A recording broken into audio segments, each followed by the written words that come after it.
what we call the Directorate of Criminal Investigations was a squad that has been branded as a killer squad, and this squad has been disbanded. It's actually called the Special Operations Unit. Let me just get the correct spelling of the SSU, which is supposed to be the Special Service Unit, which is within the Directorate of Criminal Investigation. So this court was disbanded. As you might be aware, there is a new regime in Kenya, and among the issues that have really been an issue in the country is the what we call extrajudicial killings. This code is said to be the one that is responsible for these killings. Already 4 officers within that squad, which is about, I think, 21 detectives who were attached to that unit, have been questioned. 4 of them were arrested at the weekend, and they were due to court today for charges of abduction and and felony. So that case is ongoing. The investigations, I understand, are ongoing, and 4 officers were supposed to be taken to court today. So we are still following up on that. We don't have an official statement by either the Director of Criminal Investigations or the National Police Service of Kenya. So we've been asking, but they're saying that they will issue a comprehensive statement. What we are citing is a report of the incident, which is recorded at a police station whenever there is any incident in the country. So, which is recorded in what we call the occurrence book. So the narrative that we have is what was recorded at the Magadi police station, which is in Kajiado County, which is just near the Nairobi County. And from that statement, then is where we are seeing a lot of loopholes.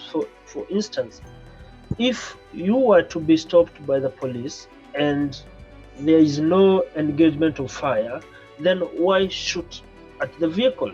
In any case, the basic, the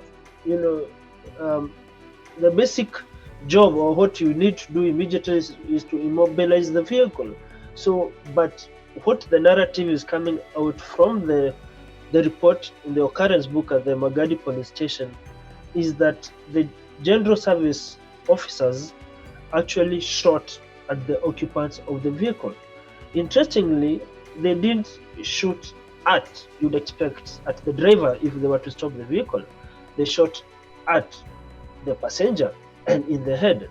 Secondly, the vehicle that had been stolen was a KDJ, but the vehicle that the journalist was in was a KDG. You see, already there is a gap there, because essentially the vehicle that you should be looking at, and interestingly, they don't tell them the make of the vehicle. They just tell us that the vehicle number plate, which was stolen, is a KDG 700F, but the vehicle in which Arshad Mohammed and the brother was reportedly the driver was a KDG 200M. So there is that inconsistency in that regard. Initially, when one of our journalists spoke to a police source, they had said that the vehicle was stopped, then they did not stop, and there was a catches. In this case, then the narrative that then they give in this occurrence book, they say that it was not literally a police roadblock as we know it, internationally. You can have an idea what a police roadblock is. They say it was a roadblock made of small stones. As a security measure, as a person, then you not stop in that case. So the picture painted with this occurrence incident does not give a clear, a clear picture of what actually happened. Because if then you were getting a stolen vehicle, then you'll be chased after the vehicle to get it. But they say that they went ahead and drove ahead to they proceeded to arrest dozens of where another Pakistani national called Naka Ahmed used to reside. That's when the driver realized, or the brother realized, that the journalist had died. So we are hoping that the official statement will give more details and a clearer picture of this incident. But I should also mention that there is what we call the Independent Policing Authority, what we call IPOA in Kenya, which checks on the excesses of the police in Kenya.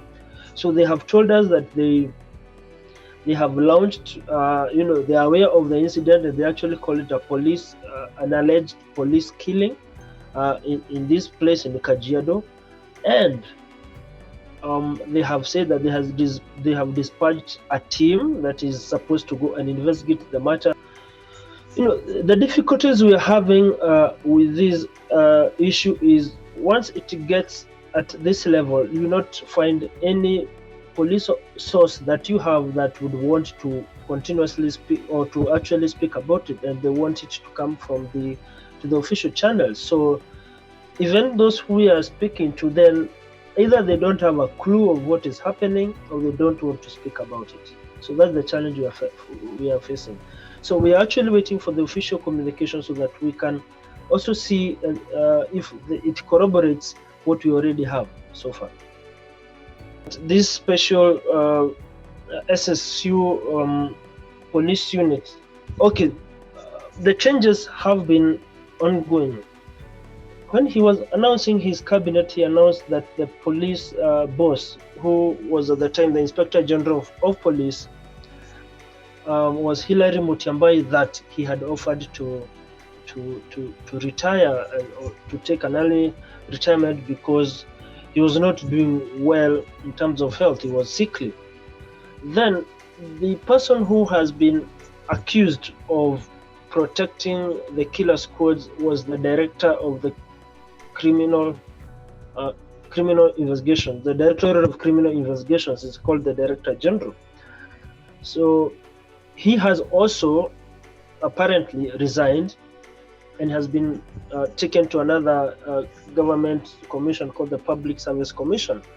So already we have a new boss at the Directorate of Criminal Investigations.